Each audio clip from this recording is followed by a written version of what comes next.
میلیارد بدن تو کدوم تخت میخوابی؟ خب اولیش تخت گوشته. نه اینو واقعا من نیست. نایلون اگه نایلون بالا پاستیل نمیتونم یه گاه تجربه کنم چیزی دیگه خیلی بالا اصلا هیچ از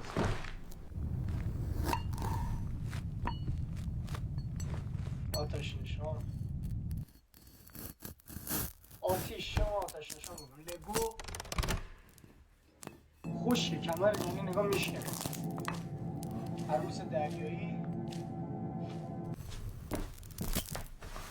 مارشمالو آقا لایک و ساب فراموش نشه اگه دوست داشتین از این ویدیو بیشتر بذارم حتما نظر